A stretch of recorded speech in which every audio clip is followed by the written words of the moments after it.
whole story.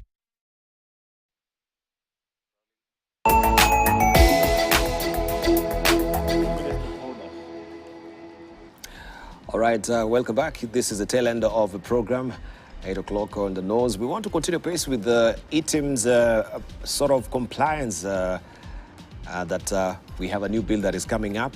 And this is an attempt to try and ease the burden of compliance that is being steamrolled by Member of Parliament of Kandara. This is Shege Njuguna, where he seeks to put through Parliament this proposal that anyone who is deriving from agricultural products which exceeds 2 million shillings annually,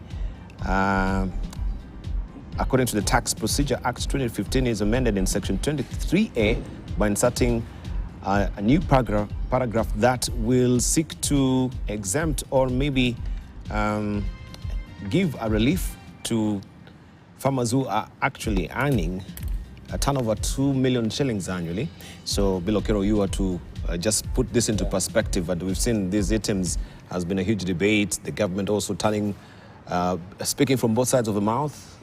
The annual turnover of 5 million shillings, again, you will not be required to file the ITIMs, but now again they come up with new provisions as well at the end of the day. Just put it into perspective. There's a fundamental point regarding taxation. In the Constitution, on chapter 10, or the one that deals with public finance. One of the things is that tax should not be a burden on society. This is very important. And two, it must be easy to administer. So that's about compliance. So when this thing was introduced in the Finance Act, a lot of Kenyans, people who are stakeholders, the small and micro enterprises, farmers, and so many other people. Generally, this is a country of informal sector. The entire informal sector, 80% of our economy is informal. So these people all said, look, it's going to be a burden to comply with ITIMs. You have to buy equipment, you have to buy software, you have to get people to do it. It's complex. Yes. And so initially, KRA said, okay, we are going to exempt certain, small and micro enterprise. But later they said, no, it applies to everyone across the board. So you have a situation where this particular MP now bringing this bill is a bit being selfish, because he's a farmer, he's looking at his farmers only and saying, look, if you are doing less than 2 million, we want to exempt you. But what is 2 million shillings today for a farmer in a whole year? 2 million is, if you're growing beans, is 200 bags of beans in a whole year. So it's not really, it doesn't make sense. I think we should, and it was a few years ago, turnover less than 5 million was not that anywhere that government was bothered about taxing. Last year, the thing was reduced to 1 million. If you're turnover 1 million, you have to start thinking of paying the turnover tax and so forth. So now, this compliance makes it across the board. Anyone, the hair salonist, the hair, the small shoe shine, everybody who's doing some kind of business, small, and our country is largely small and micro enterprises. Locally, 80% of the economy. You have given them a burden, they're struggling to make ends meet. You want them to comply so that you can come for tax. Even if it's 2 million, let's say he was able to comply, you're going to come for tax on that 2 million. That somebody earned over. How much is it? It's less than 100. It's about 100,000, less than 100,000 shillings a month. That's turnover. It's not profit this person is making. This person has got kids in school. They've got to pay things. So I think the concept, which I saw Ndongo argue, even as he plans to introduce this VAT and milk, their government's argument that let us collect the tax, then we will deal with how to benefit those vulnerable people in society. So the perception that you collect money and then we will deal with the poor is wrong. Why do you want to make people poor and feed them? Allow people to make some little income, allow people to have disposable incomes in their pocket, and be able to live a decent life with dignity, not going to government and waiting for handouts. And I think this is wrong. And so in my view, that amendment should not be taken as it is. It should be raised. 2 million is nothing. The shilling has depreciated. The cost of products is very high nowadays. 2 million is nothing. So I think if this guy wants to really benefit Kenyans and not just Kandara, he should look at a figure, anyone whose revenue is less than, in my view, less than 10 million, giving them, asking them to comply with ITIMs is going to make it very difficult. Yes, and they'll follow the law, and the punishment is going to be very high. KRA will penalize you. Right. I know Bunyasi Sako will be leaving momentarily because he has to travel to Naivasha, but you can weigh in on this as well. Is he also trying to sort of quell the situation on the ground? Because we saw what sort of protest was coming and protestations were coming from the farmers, especially with the 5% tax levy. Even KRA officials had a hard time really trying to explain what that particular tax is all about. So this is sort of a remediate measure to calm the political flares-ups that we've had in Muranga? I guess there's always these kinds of incidents, pushback incidents, and it's right for communities to push back and get a more favorable deal from the state. But I'm saying that does indeed inform most governments. You would have to listen to it. But the good thing is that even if you do not impose a specific additional tax, particularly sort of composite incomes that cannot be disaggregated easily, and you say a turnover of X, a turnover of this, that really means you do not quite know what contributes to what. The good thing is that at the individual level, they are paying indirect taxes, each of those people, as they buy their bread, as they transport, and they have the VATs, and it's not as if they completely do not pay taxes. What you are saying is that what government is implying is that we do not know how much net profits you are making. You're making some, we know, but we don't know exactly how much. So we'll put a low figure on your turnover so that it can compensate for what we would have had to tax you, knowing exactly what surpluses you are making in the system. And in other jurisdictions, if an entity feels that turnover is going to be onerous because they're not making that kind of money, they can actually itemize, disaggregate what they have got and say, we would rather do our taxes on the basis of actual estimates line by line, because you're being unfair by going these aggregated income assumptions that we are not making that kind of money. So, but I think one thing that is clear is that you can't afford to tax in a situation where you don't have many huge corporates that normally carry the burden of the smaller fellow. Everybody must pay their share of taxes. But where you can't get specific taxes, the indirect taxes would do for a moment. And as I think we begin to record more of our transactions and so on, and people are doing that in many ways now. How much do you produce? How much fertilizer are you using? And those records are beginning to improve. So over time, I guess that farmers will probably now make their own returns and not accept to be subjected to what do you call it? A turnover, a vague turnover tax. Mm-hmm. All right. We wanted to comment on the meat. Yes, Look. tax has become one of the most common words since 2020, since September last year. Everybody is talking about tax. I think since Kenya Kwanza government came to power. If you go on media, newspapers, 2022, sorry for that. Everybody's talking about tax. And I think we should be asking why tax has become such a big issue. One reason is that if you remember when we were going to the polls, everybody was accusing the former regime of debt. You are taking too much debt. Mm-hmm. So the answer was tax.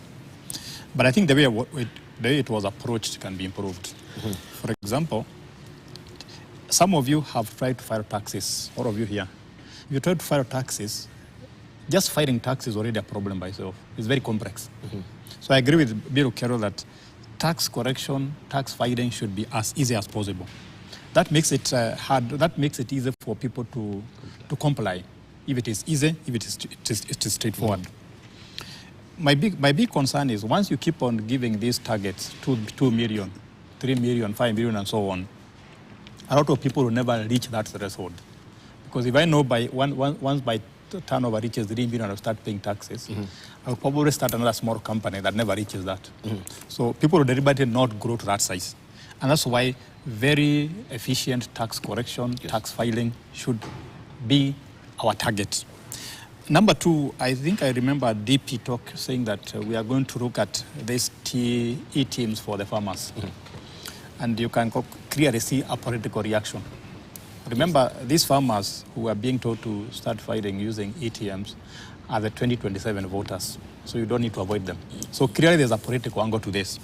But I think we are spending a lot of time on the long thing. I think, in my opinion, we should be asking a simple question. Instead of just focusing on the tax that Kero pays or Oshodo pays, why don't we also find out how we can help them make more money so that the tax man collects more money?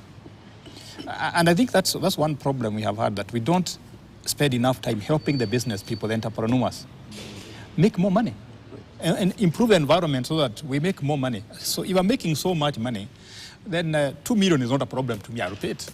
But if I'm struggling to feed my family, to pay rent, to pay school fees, and then somebody talks about e-teams, I would even ask, what is that e-teams? I've already had other bigger problems to think about.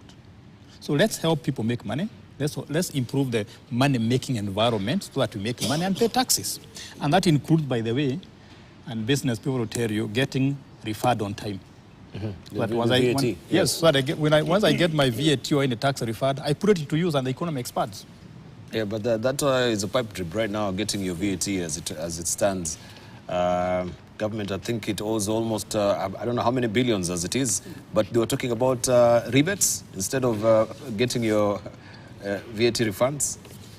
No, but when I remember the government came in, and one of the pledges made by the president publicly was that you'll get your VAT refund in 6 months. One, in 6 months. Two, he will try and get an offset where you have got any refund due from government, if it's a VAT refund or whatever, that tax can be offset against the other taxes that are due.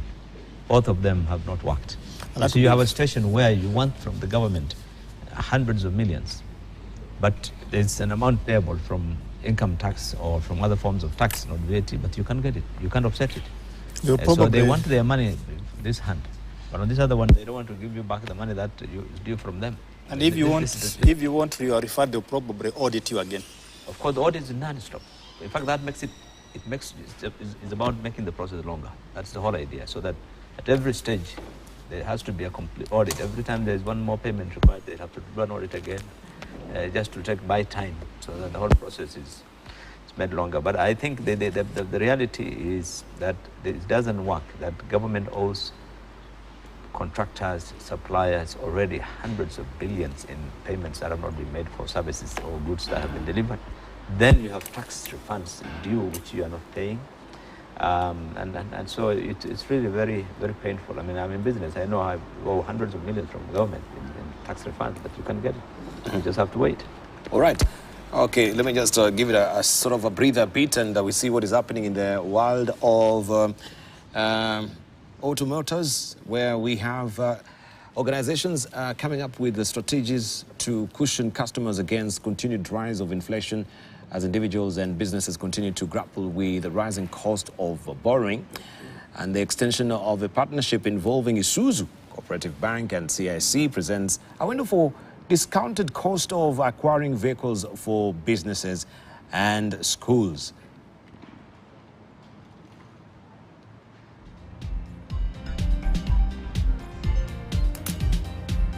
The business community can come to us with more flexible terms, cognizant to the fact that the interest rates have gone up, prices have gone up.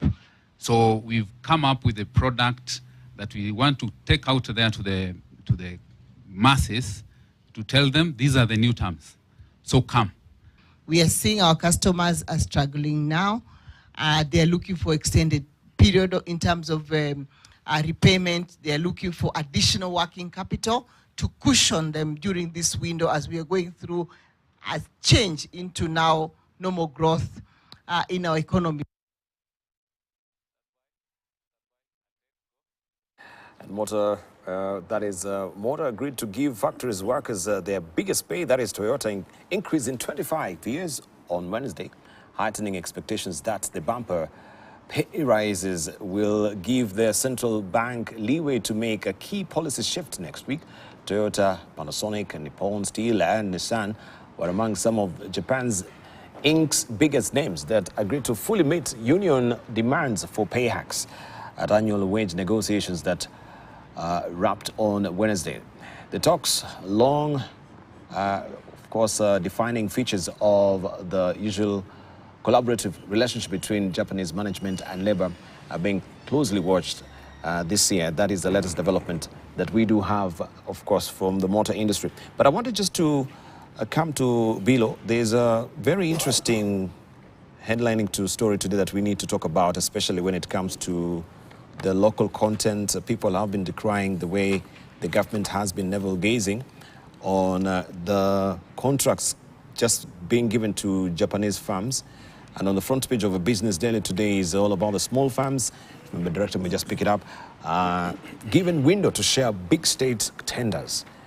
Chinese firms have outmuscled local contractors, regulations to deal with winner takes all or take its all scenario. And to say small Kenyan contractors have been handed an opportunity to fight for big ticket state projects that are under the tight grip of moneyed Chinese counterparts after the Treasury published guidelines on how a single tender will be split among several suppliers. And they continue to say the regulations published by Treasury Cabinet Secretary Njuguna Ndung'u have opened a new window for a segment of contractors that is often outmuscled from the mega projects for lacking financial or technical capacity. There has been debate, of course, in the National Assembly with a 30% reservation that should actually be given for the local manufacturers. That's never sailed through. Maybe you can shed some light with this latest development.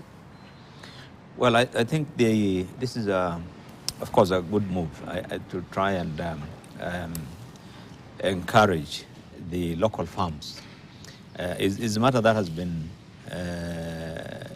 there for a long time, by the way, because I remember when this proposal came first, that a certain portion, 30-40% of contracts, government contracts, should be given to local Kenyan companies.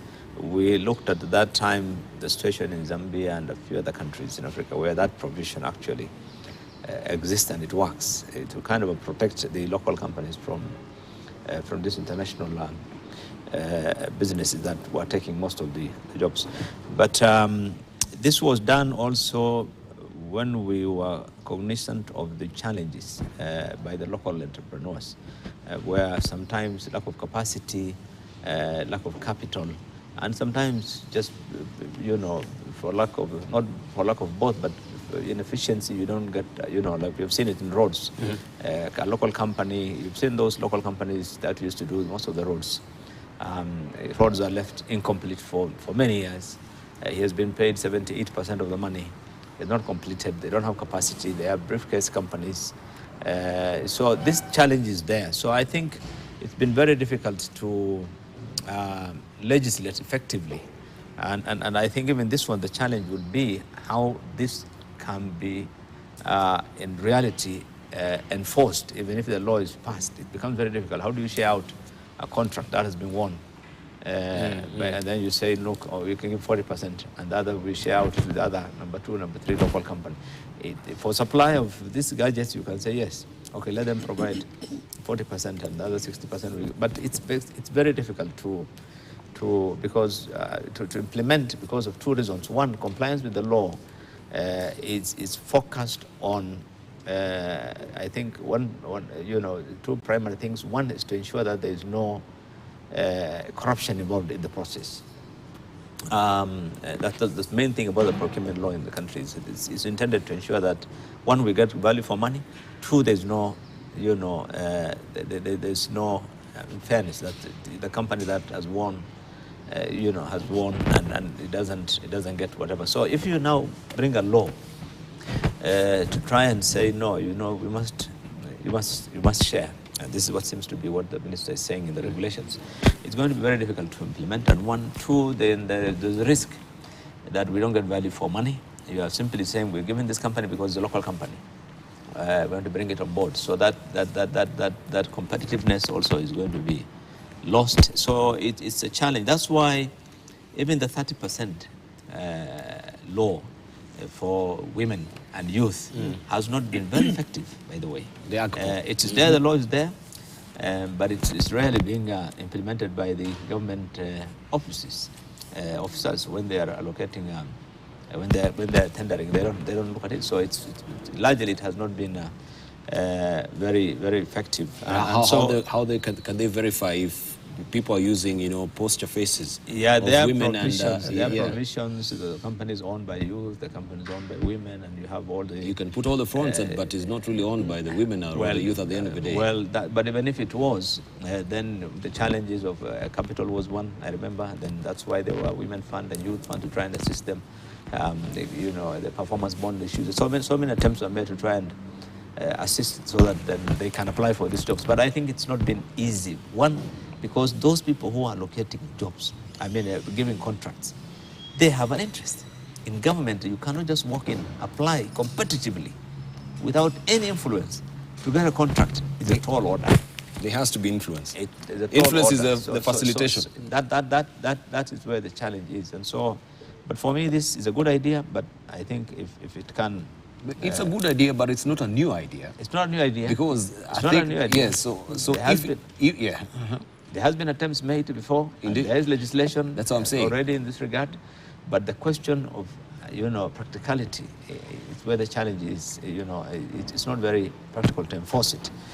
This one, my worry is you're going to lose that competitiveness. You're going to also, it's going to impact on the value for money, because you're simply saying that this company has won this. No, it can only take 40%. We're going to give the 60% to the others, or we're going to give 40% to the others. So that would affect really and so things will become more. So it bears with it this affirmative action that yes, there's a sympathy here for the local content that we need to also look at their affairs at the end of the day. So what is he really also just batting his head on the wall? Because if there have been attempts before and it's never sailed through, what makes you think that... I think it's an attempt to try and get the international companies to partner with local people. This seems to be the particularly on things that can be supplied, not in road contracts or this kind of bigger things, SGRs and so forth, which requires a lot of which are very complicated. You cannot just, spell it.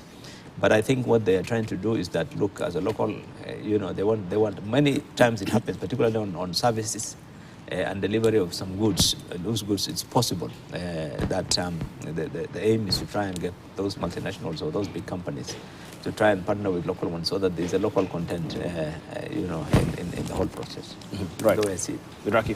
I think that's...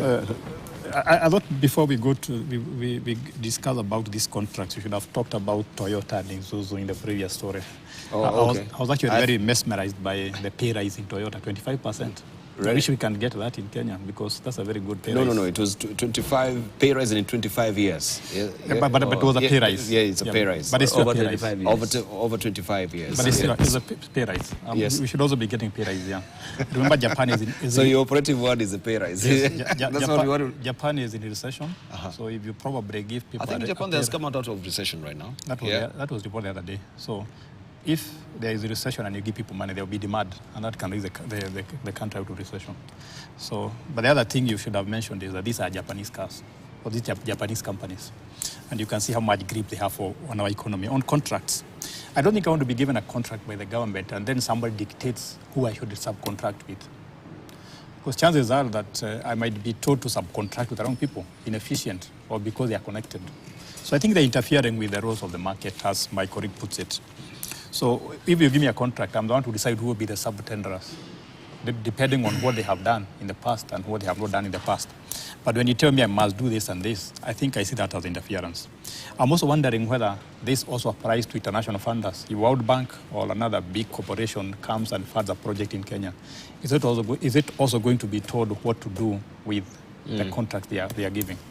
So I think it's a good idea, and as you put it, it's affirmative action. But affirmative action does not always help.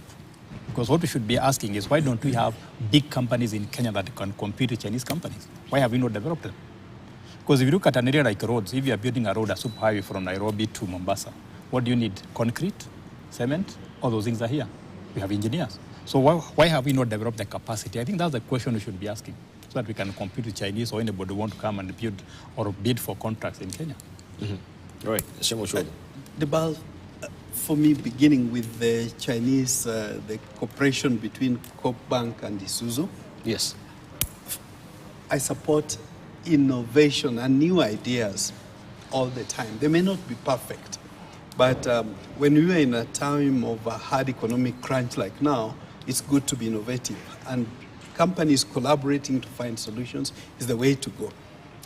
I'm not mandated to mention, but we are working with another major auto firm to find solutions for diasporas who want to empower, buy vehicles to their kith and kin in the country. Yes. I think in being innovative to find ways... Buy or manufacture. But in principle is a way to go. Of course, ultimately, if you are able to manufacture, that's the final stage of getting things done right. And indeed, the BAL, 60 years after independence, it's true we must ask ourselves, why haven't we grown? Personally, the fact that something has been tried and didn't work before is not enough reason not to try again. It boils down to data. Data. I can't overemphasize the import of data in all this. To what extent are there lessons that we learned? Have we known this we should have done right? This is where we went wrong. When we talk of even AGPO, I don't know how much data we have, to what extent. You know, even when it comes to of course, the bad manners of our bad habits of having the face young people or women, and yet it's actually owned by other people. If we specialized in data, we would capture even those bad guys. So to me, I would encourage government to have more in terms of data. In terms of local content, almost every country attempts to grow its own industry. And I think, in my view, it's a welcome move if it can be implemented well.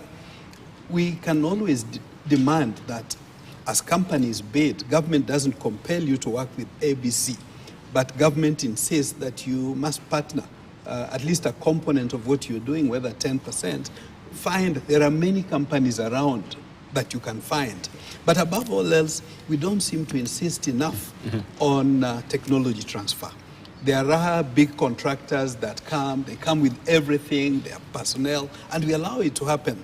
It probably happens only in Kenya, where a company can come, you bring your own contractors, your own employees. At the end of the day, even if it came in the form of aid, and it all ends up to that country's companies and personnel, we must ask, how have we benefited as a country? Right. So technology transfer is a key element. Maybe it could be one answer to the question, why is it that 60 years after independence, we're still where we were at independence time? All right. I have the next story, of course, we've done, I have interests. And I want just to redo it so that you can also help us just put it into perspective, where we have more than 20 journalists association under the Kenya Media Sector Working Group, who will be heading to court to sue the government and ICT Principal Secretary Professor Edward Kisiangani for directing state agencies to withdraw all government advertisements from privately owned radio and television stations. According to the associations, the Kisiangani directive is short-sighted, erroneous, discriminatory, and therefore patently unconstitutional. The associations have further termed the directive as the latest in a string of state actions clearly designed to clamp down on Kenya's free media. David Mudok has more.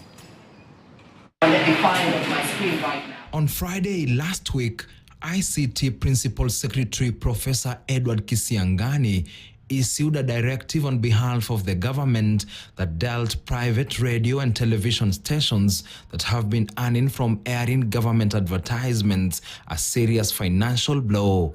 In a memo to all state agencies, the ICT Principal Secretary directed them to immediately cease advertising through any privately owned TV and radio stations and advertise through state-owned Kenya Broadcasting Corporation KBC only. Days after that directive was issued, 21 associations of journalists, among them the Kenya Union of Journalists and the Kenya Editors Guild, have jointly faulted the ICT Principal Secretary over his decision to shut private TV and radio stations out of advertising opportunities offered by the government. The Kisiangani memo to have downed their tools because the last time they were paid was in 2022. We know that there are colleagues who have gone for over 12 months without paying. And all these things are happening because we've made media environment very difficult to employ and retain the staff there.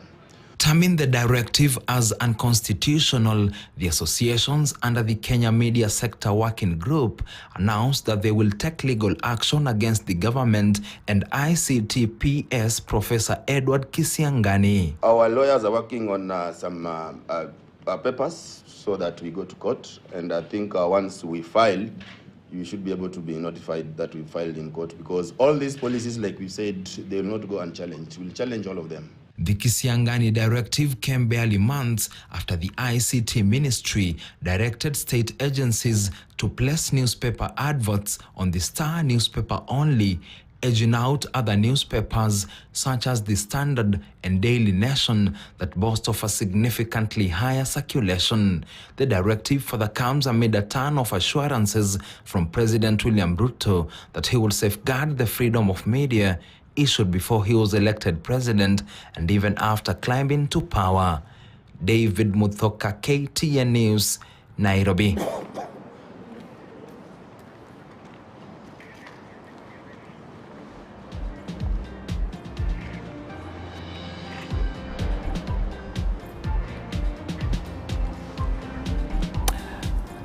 All right, that is the current state of play that is there. Kenya Media Sector Working Group says PS directive is a threat to press freedom. We've had on that particular story that we've just run you by. And I'll be remiss if we close up the show and we don't talk about it. Yeah, we talk a lot of issues in the country, but this is one of the biggest one. And as a media practitioner myself, I have vested interest. First of all, we've seen those directives that every Tuesday we have one publication that has the sole right now of being or owning or getting the government's advertisement, that is MyGov. And we have now KBC as all the government's advertisement official sort of channel to advertise. First of all, from the perspective of fair competition, where does it stand? We can begin from there. Bill Okero? Yeah, let's begin with you, Bill Okero. Yeah, even before coming to the fair competition, you know, when you come up with law or a regulation, you're trying to address a mischief. What is the mischief the government is trying to address? In my view, it's not about addressing a mischief, rather it's to try and create a mischief by coming up with this. The reason is because what does media do? They sell information. So when you focus on the media, you are trying to address, focus on the press freedom, which is one of the fundamental rights in the Constitution. So what we have seen is that in this country, the media to a large extent has been very free in terms of their criticism of the government. They have become the watchdog of government and public institutions in terms of not just expenditures and so forth, but all these things we read about the government policies, the good or bad, all these things about the corruption in government and mismanagement of public resources and everything that Kenyans really know about government is largely because of the, in fact, they do more effective watchdog work than those institutions which have been mandated in the Constitution. You get more information on what's going on in government, and in the public sector from the media than from those institutions which have been mandated to provide, to be a watchdog, including Parliament, including ethics and anti-corruption, and many of the others. So it's only after things get published through the investigative journalism or through the media then that you see government officials or other institutions trying to run and do their work. So I think what we're seeing is an attempt to try and limit that press freedom. This government, particularly this administration, has been very vocal in the last 2 years, criticizing the media. And the president himself being on national TV accusing the media of being rogue. You remember that story of the cooking oil and the minister for trade and the story of calling one of the media houses Malaya and all that story, and the president is standing with his minister on that matter. So I think clearly what we are seeing is to try and harass the media for standing out, and standing up against the government in terms of how the country is being run. And so it is, number two is, of course, the action the government has taken. If you look at the constitution, it would be unconstitutional because, one, it's discriminatory, as they've just heard on the news. You cannot say government will trade with this particular paper, but they cannot trade with this one. Will provide, will provide us advertising, but the other one will not provide us. This is clearly discriminatory and is not allowed in law. You must allow fair competition, fair trade, and the government itself must be seen to be doing that.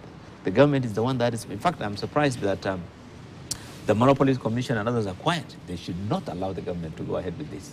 The Competition Authority. Yes, they shouldn't. They cannot allow a station where the government says we'll only provide this paper will be the only one that will run our government or this particular. Who watches KBC compared to all the other private? How many private media stations are there? They run in hundreds. And so when you say now all of them will be, deprived of public advertisement, you are killing industry. You are also killing business. You are making, all those employees, the hundreds, thousands who are working in all these industries will be declared redundant. If there's no income, why would anybody employ people? So I think the government is really looking at holding the wrong end of the stick. They're just looking at why are you criticizing us? Why are you giving media space to Bilo and Iraqi and sitting here and criticizing government? And they're looking at, and they don't see that it is important to be seen to be fair. So this, I think, is wrong in my view, and I think that the only avenue available in this case is the law. But at the same time, I want to urge the media to continue what they're doing, because if the media houses now start getting scared and start limiting the freedoms, and especially in the print, or ask Mr. Iraqi, please don't criticize. Don't say this and don't say that. Then we will have done exactly what the government wanted. So the media should continue being the watchdog and being the fourth estate, and provide help Kenyans to know what is going on in government. But I think it is responsible for the government, and the government must prove itself, that it is not against the media, and it's not trying to curb freedom of the press. Mm-hmm. Iraqi. This is a good debate, because we are talking about media with the media house as we discuss this, and I think it's a serious issue that you take, because one, since the 1990s, Kenya has become a market economy. So there's competition. Whether you talk of the economy, whether you talk of politics, there is competition. We're not going to talk about KANU as the only political party. You have UDA, you have Wiper, you have so many parties. So Kenya is definitely a competitive country. We compete in the politics, we compete in the market, and that competition must be allowed. And I agree with him. I would want to hear what Competition Authority of Kenya is going to say about this. Because you cannot bring back monopoly, which we did away with 40 years ago, 30 years ago. Now, if you deny media this income, you know what is going to happen. The media is going to lose its vibrancy and its freedom, and we are going to be losers. If you get your information from one source, objectivity can be questioned. So we want that competition, so that if I see a story in that paper, another story in that paper, in that TV or that TV station, I can compare and contrast. So when there's more sources of freedom, the underlying competition, make sure that we get more credible information, more objective information, and possibly more current information. And very important, denying Kenyans choices is not fair. We need to have choices on what to read and what not to read, what to watch and what not to watch. And I'll give you a good example. France is known for wine, but they import wine so that customers can have choice. Japanese make a lot of cars, but they also import cars so that customers can have choices. So in the same way, Kenyans should have choices on where to advertise, what to read, what to watch, and so on. So I think this restriction is not in good faith, and it should be decided. You don't even need to go to court. I think these are decisions the government can take and say, no, we need to go back to the competitive avenue.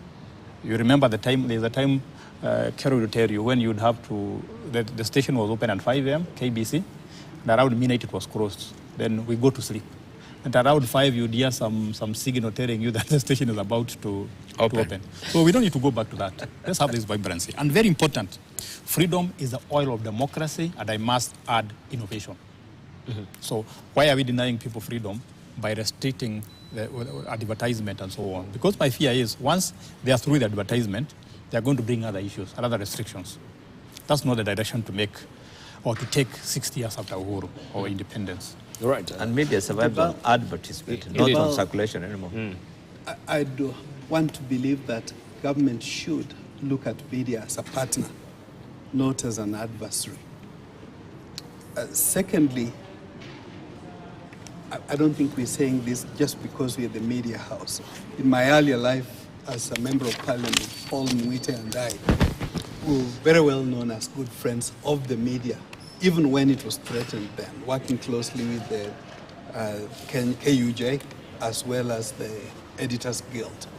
So this is something that we're doing not just because we are conflicted, but it's because it's what's right.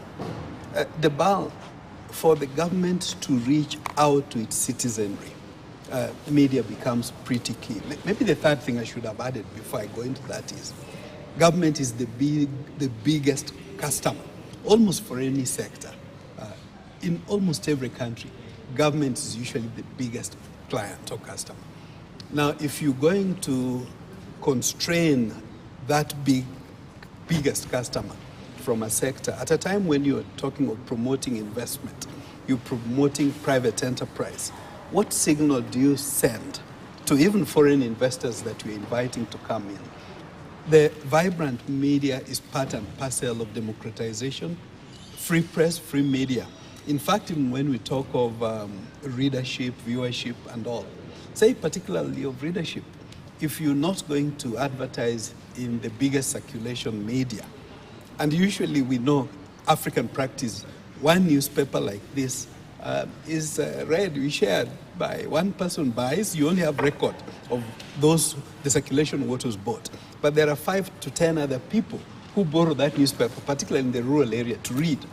So it goes a long way, the BAL, in terms of information sharing.